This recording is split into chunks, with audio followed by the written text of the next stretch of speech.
Emily, can you buy these drugs legally just to use them for weight loss? Well, the FDA has approved some of them for weight. If your BMI is a certain level, the metabolism and the function of the metabolism, then it is about any number on the scale. And so that's the unfortunate thing, is that the way we're looking at it, we've kind of reduced it to a number on a scale, check, now you get this medicine. And that just couldn't be further from the way that these meds actually should be used in my mind. But that's the reality. This is Fat Science, a podcast dedicated to the science of why we get fat. No diets, no agendas, just science that makes you feel better. This podcast is for informational purposes only and is not intended to replace professional medical advice. I'm Dr. Emily Cooper. I've been treating patients with metabolic issues for over 25 years. I'm on a mission to raise awareness about metabolic dysfunction and why diets don't work. Hi, I'm Andrea Taylor. I've been fat, very fat, chubby, morbidly obese, and done almost every diet ever invented. They all worked until they didn't. I've known Dr. Cooper forever, but when I became her patient and we learned metabolism was the real problem, wow, everything changed, and I've never been healthier. And I'm Mark Wright. It's time for Fat Science. Wait, does this podcast make me look fat? Welcome to Fat Science. I'm Mark Wright, along with Andrea Taylor and Dr. Emily Cooper. It's great to see you Hey two. there. Hello. All right, on the show this week, top weight loss trends. Andrea, you are in Los Angeles, the trend capital of the entire universe. We see a lot of them. There's a lot of vegan restaurants, vegan things, vegetarian things. Then, of course, there's the vegans who also eat fish and meat. I don't know about them. Then we have the smoothies people. And then there's the people who only eat meat. Then there's juice cleanse people. Then my favorite one that I saw the other day, let's only eat cute food. Only things that are cute. And I was like, I could actually kind of get on that one for a little bit. Oh, like But small I do animals, or know. what do you mean by cute? I don't know. It was like little things, like little I'm rice sorry, balls. that was a terrible It joke. was little rice balls or little like sushis that had little faces and looked like puppies. Oh, boy. I don't know. I think we should kind of break this down with you, Dr. Cooper. Top weight loss trends. When I put it into one of the AI engines last night, one of the first results that came back are the drugs, the new class of drugs that Is everyone. that a trend? Yeah, Yeah. So I think we should talk Right. about it. It's the elephant in the Mhm. room. And I want to know, are some doctors prescribing things like Wegovy and Ozempic and drugs like that to people just as a simple weight loss thing to make them look like a supermodel? I mean, is that happening? That's happening. And it is crazy to think that it's in a trend category, that a medication that's designed to treat disease is considered a trend. It would be like, what if you were taking a blood pressure medicine and now that became a trend to take this blood pressure medicine? It's very strange. But unfortunately, I think Well, if that medicine made you lose weight, Yeah, I bet I it would think it become would. a trend. That's the interesting Yeah. side effect, right, of these Well, that's what I drugs. think is happening, is that the drugs are getting almost lumped into the weight loss industry and the marketing around that. And so there's a lot of online programs. It's just overnight exploded into online GLP-1 access. And they've kind of turned it into, if you want to keep it in the medical model versus the diet model. I mean, it's more in the diet kind of model of selling diets and selling weight loss, calorie counters and things like that. And here's your GLP-1 as well. And they have like some doctor signing off that you never see, but in the medical model, it would be similar to what they've tried to do for like erectile dysfunction or acne treatments and things like that are online treatments. But I don't know what will come of it, because it's missing the whole point of what these medications really are for and what they do and who are the right candidates and how things have to be monitored and how to choose the correct medication and looking at the whole person as an individual. All of that is lost in a lot of it. I mean, there's still doctors out there that are doing that work. I mean, that are seeing their individual patients and know their patients and prescribing, more targeted treatments and not really in that same category. But there's an awful lot out there now. I probably get at least two or three things a day on my Instagram offering GLP-1 through some Instagram kind of site. And if here in LA, and I'm sure it's everywhere, if you go to a med spa where they do facials and probably some sort of Botox or whatever, they have asked us about GLP-1. Yeah. Emily, can you buy these drugs legally just to use them for weight loss? Well, the FDA has approved some of them for weight. If your BMI is a certain level, that's one of the problems, actually, I think, is that the way that the pharmaceutical industry went, and I'm not faulting them because I don't really understand the whole landscape that they're in and the politics and how they had to do all this and get these approvals.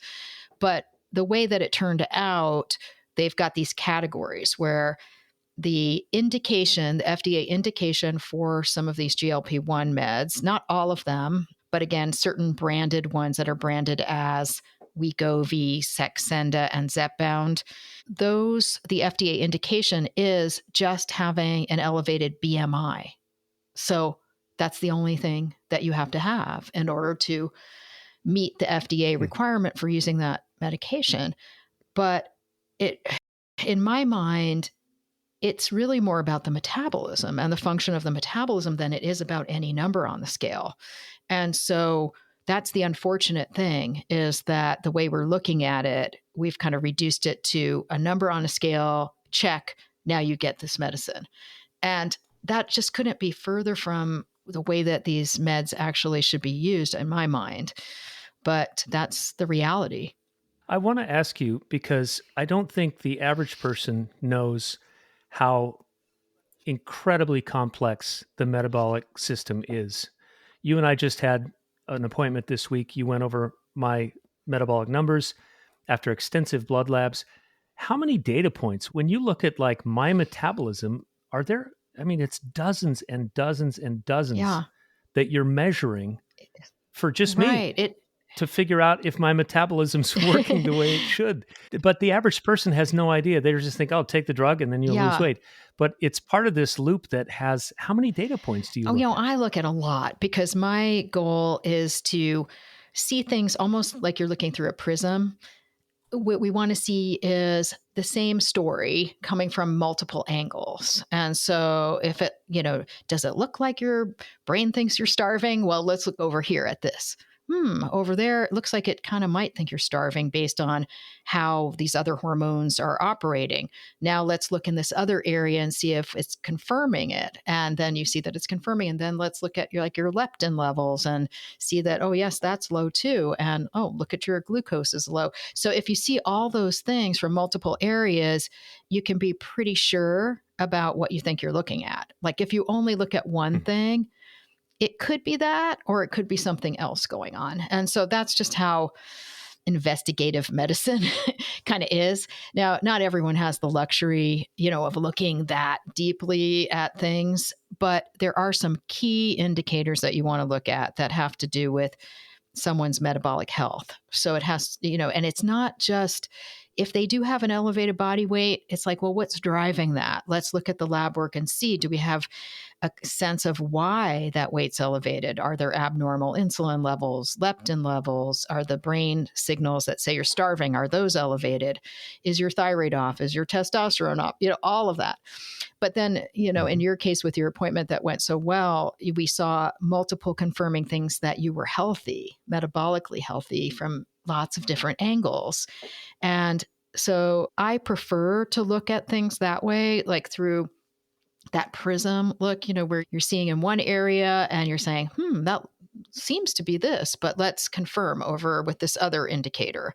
And sometimes it doesn't line up. And then you have to look further at what might be happening. But if it does, then you feel pretty confident in, your diagnosis and your approach.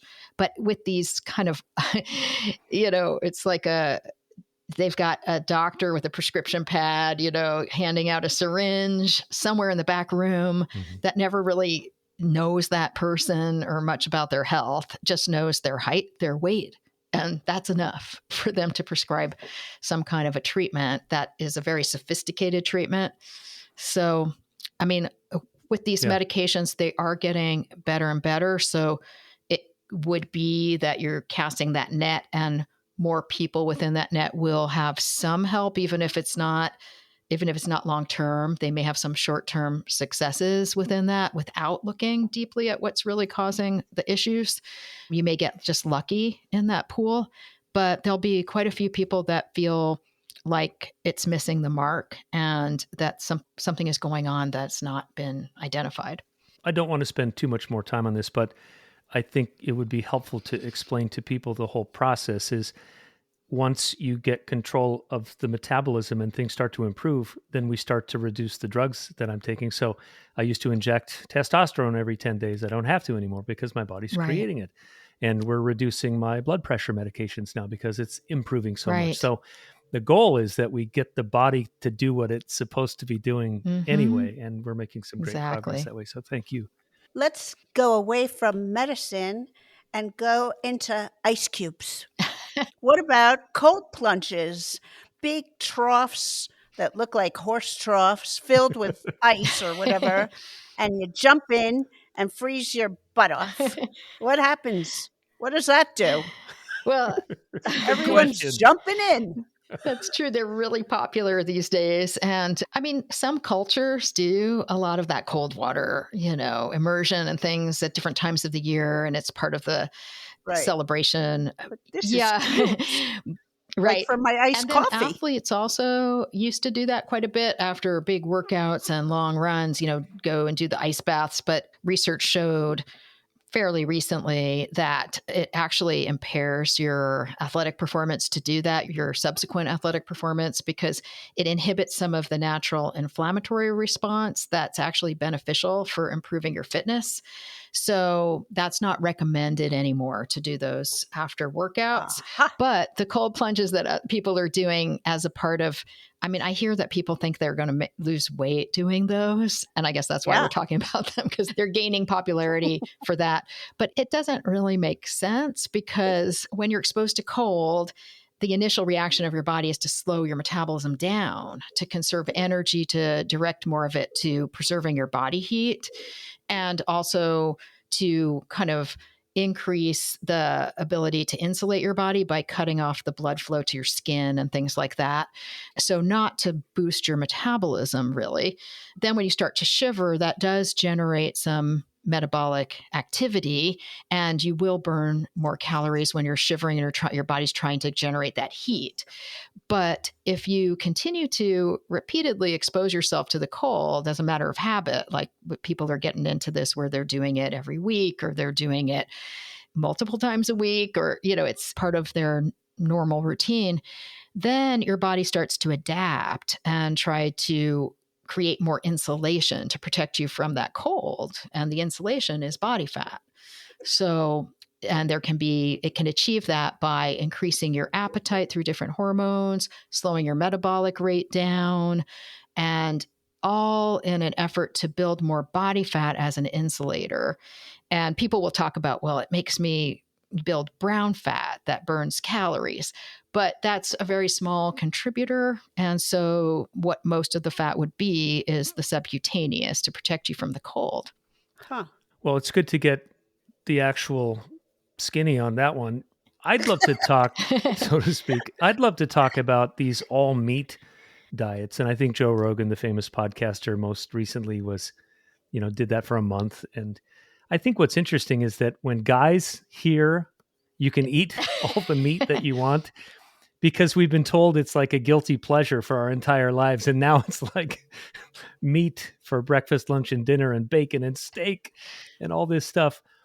I'd love to hear from you, Dr. Cooper. When we restrict our diet to just meats and no carbs, which our brains, you have told us, love carbs and our muscles love carbs, what happens? Like, how does the body deal with an all protein diet and fat? Well, this has been studied so much, over hundreds of years. I mean, when you say that about his diet, all I was thinking about was the 1750s when they did have these same diets. I mean, literally, that's what they did. They had all meat diets pretty much, but they also included wine. Um, and they included opium because the opium took away the hunger pains. Yeah. Sure. But wow, it's such an old thinking. I mean, I'm so. But what happens though physiologically when you cut out the carbs? So your body finds a way to break those fats and proteins down into a usable form, but it's pretty inefficient. Yes, isn't it? and it's actually pretty hard on the system because it creates a lot of waste products that your kidneys have to filter out. And our body does not have a capacity to store a lot of protein. I mean, it's in our structural tissue, like our muscle fibers, our skin, our tendons, ligaments, stuff like that. But we don't have like a protein storage depot. And so it's not really going to be stored as protein. It's just going to get converted into glucose. And there's a process called gluconeogenesis that converts it to glucose. So luckily we have that so that even if you're eating protein, you can still essentially turn it into a glucose source, which is actually good. But because if you couldn't, then you'd really be in trouble because you'd be totally deprived of carbohydrates and glucose. But after a while, again, you don't have that immediate energy that the carbs give you. So just having the protein, it takes a while and it's hard on your body to convert it into the glucose through that process. And not to mention that animal proteins are more and more thought to have some detrimental health impact if makes up too much of your diet in terms of your microbiome, your gut flora, your cholesterol panel, and cancer risk and all kinds of things like that. So there would be like no fiber coming in, no vegetable fibers if you're on like an all meat diet also. So you can imagine how your gut would function, which would be not good. But in general, you cut out carbs and you start to turn to proteins for energy. That would be either dietary proteins or muscle proteins, immune system proteins. And so you're using those to convert to the missing carbohydrate piece. And so that means that you can actually end up not building your muscle, but breaking it down. You can end up with a lower immunity and more susceptible to infections. And then your energy levels can also suffer. And as we've talked about before, inherent in the all meat diet is the absence of carbs. And so that's why when you cut out the carbs and you just start eating nothing but meat, as you said before, your body uses the carbs that are stored in the muscle, which are attached to water, which causes you to lose weight, which makes you think that you're losing fat, but you're not. And so, wow, but yeah, everybody that I know, oh yeah, I'm on this all meat diet and I lost 20 pounds. And then at some point it comes back. Right. And when it comes back, there's metabolic consequences of having done that. And so your metabolism after the diet is not as healthy as it was before the diet. And that goes for almost every single one of these deprivation diets. So that's one of the problems. And I've seen so many patients come in that had body composition tests done before they went on a diet. And then during the diet phase, they were having subsequent body composition tests done. And their body fat was actually higher at a lower weight than it had been previously before they went on the diet. And they'd be shocked. And I would have to explain, well, that's actually what's expected. That would be predicted to happen after these diets. As you start regaining the weight, most of the weight you're regaining comes back on as fat.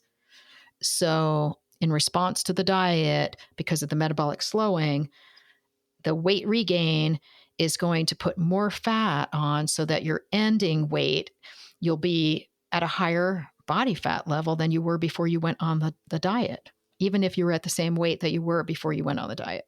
Let's talk about cleanses. There's so many different ones out there. There's juice cleanses, there's different smoothie cleanses, but every one of them, the goal is let's cleanse and restart. Let's have a fresh start. And I think a lot of it's about like basically getting rid of everything that's in your body, pooping it out or cleaning it out or whatever. But it's all about, most of them are all liquid diets or liquid refreshes or whatever you want to call it, whatever adjective you use. It's all about cleansing. What's the story on that? Well, just the word cleanse, it does make you think that people. It reminds me of colonoscopies. Well, it makes you realize that people think their body is dirty or toxic or something. Oh, And yeah. that is just so not true. Our body's not like that. It has so much capability to self-regulate. And if we take care of it all the time, I mean, if you're going from an extremely unhealthy diet that you feel like you have to do a cleanse because you've abused your body so much, that's a different story. But if you generally take care of your body and you don't put poison into it, you wouldn't need to detox or cleanse your body because it's already in a good place. And so that worries me, because then what are people doing to disrupt their body's natural balance if they start to implement something that's like, quote, cleaning them out or cleansing or detoxifying? I mean, if you want a smoothie, have a smoothie. But there's nothing wrong with having a smoothie, Straight from the Delicious. doctor's mouth. I love it. Delicious. But the funny thing about this, we talked about the trillions of bacteria and microorganisms that fill our bodies. And when you get rid of those through antibiotics for whatever reason, your body has to play catch up. So that quote unquote dirty, diverse microbiome is actually a beautiful thing. A beautiful thing and the key to health, right? It really is. So, yeah, I think people kind of just feel like their body's an enemy, or they are working against their body all the time, or that instead of really appreciating all that's going on in there and the beauty of it and its natural processes that are healthy. You know what I've been just really enjoying lately is that, that my family, my brothers and I have an organic vegetable farm, and we sell at farmers markets and stuff. So we always have a constant supply of fresh greens. And I've been having Swiss chard smoothies in the morning with some pomegranate juice and some fresh strawberries. And I'll tell you that when you just start to have kind of a playful attitude about food and realize that the goal is just to put good, fresh, alive food into your body on a regular basis, that's really like medicine.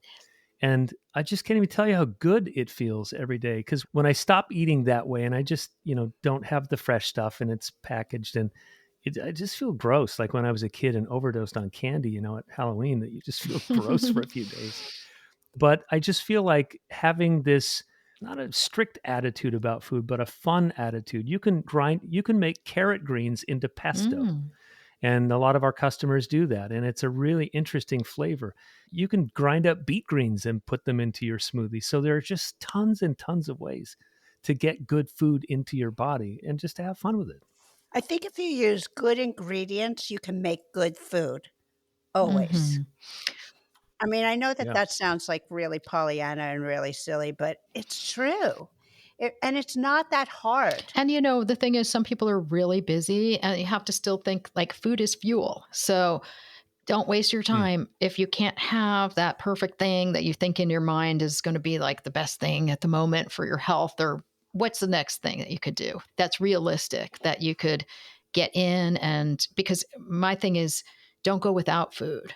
And so it's better to eat, even if it's not the, perfect thing, than to skip any meals or snacks and things like that. But planning ahead, it does help, because I'm really busy, but I do a lot of cooking myself and freezing stuff, and even just staples, just doing that with staples. And then you can have those available to work with to make a dish, or having that variety is really good for our body. So that's why like these cleanses and detoxes where you just like start eating one thing and you're doing it for like a week, that doesn't seem that it fits in that health perspective. And there's plenty of people who will sell you some healthy stuff. There really is. There really are. Like you said, like there's farmers markets. There are more of them everywhere, all around. And there are also, I think supermarkets now are getting much more clued in to selling things that are less processed. And I think, you know, yeah, I've seen a nutritionist many times and I've worked with some really good ones. And it's like, just think about it. The closer it is to how it came out of the ground, the better it is for you.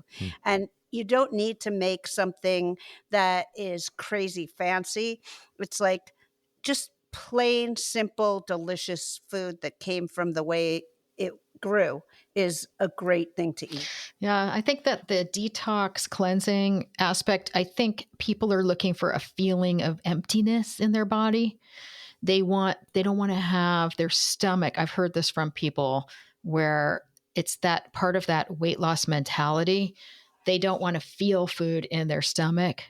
They want to feel, it's also what comes with like that clean eating phrase. And a lot of that is, so I think the smoothies and drinking liquids instead of solids, it's all part of that psychological aspect of it. It's still into the diet mentality, really. I mean, when it's done in a way that's part of that weight loss trend. And so I think there's a difference. Again, it's taking a food that's good, smoothies, that there's nothing wrong with that food, but it's turning it into something unhealthy. Well, Dr. Cooper, I'm a little bit reluctant to bring up this next topic because it leads to an avalanche of hate mail. Not an avalanche. People are very opinionated about fasting. And I just can't tell you the number of people who swear by this intermittent fasting. I've got this schedule. Monday, Wednesday, Friday, I do this. And then Sundays, I don't eat until 3 p.m. And they just have these crazy, complicated, schedules. And I don't want to talk about anecdotal evidence. I would just love a brief statement from you about the actual science that exists when it comes to intermittent fasting. Yeah, well, there's the short-term studies, and then there's lots of studies in rodents, but long-term studies in humans, very few, very, very few. So what some of the short-term studies do show some potential benefit in some certain areas, but one of the problems is that a lot of other studies that are short-term show the opposite. They show detrimental effects. So in one area, it's glucose and insulin levels. And so some of the short-term studies show an improvement in what's called insulin sensitivity or reduced insulin levels. But then some other studies also show in the short term that it triggers an opposite reaction during the period when someone is eating. So you're not going to starve. You're not going to be on a fasting only diet. You're doing intermittent fasting. And so what they're saying is the intermittent eating part can end up in a dysfunctional state due to the intermittent fasting part of the program. And so these were seen in short-term human studies, this mixed picture. And then long-term human studies are just really, really far apart. That in terms of controlled studies where people are literally sequestered and fed and everything's monitored and calculated and all of that, that's just not something that's really available to see. So my concern with it, again, looking at just the patients we've seen that have come in that have been doing that, many of them find themselves in a corner where they feel like they can't eat a thing, or they're like blowing up, gaining weight rapidly because their period of fasting, they've tried increasing and increasing it, and the period of eating decreasing and decreasing, and their weight is just rebounding rapidly without control. And so I've had to help several patients in that position. So I put it in the category of just all diets, basically, and just say it's going to trigger that biological weight adaptation that can put your metabolism in even a weaker place than it was before you started doing that activity. So that's my perspective based on, my clinical judgment and reviewing all the literature that's out there in the research world. And what we do know is that when you restrict calories, your body slows the metabolism. Right. It does. I mean, there's no dispute. No, about that, that's because biologically, that's what kept us alive. Yeah, and that's been repeated again. Gosh, since the early 1900s, there have been studies that showed that and proved that. And that actually was something that led to kind of a resurgence of the quote meat diet. It used to be called the meat diet. I think it was in the 1940s, because they were thinking, well, maybe that would work around that metabolic slowdown. And so they were looking at that long, long ago. And they found that no matter what you're eating, it will still slow down as a result of metabolic adaptation to that lower calorie intake. Well, as we start to wrap things up, I'd just love a little reaction from Andrea. What's on your mind, Andrea, after this discussion? That fasting thing drives me crazy. Because it's like, we don't eat after 8 o'clock. Oh, God.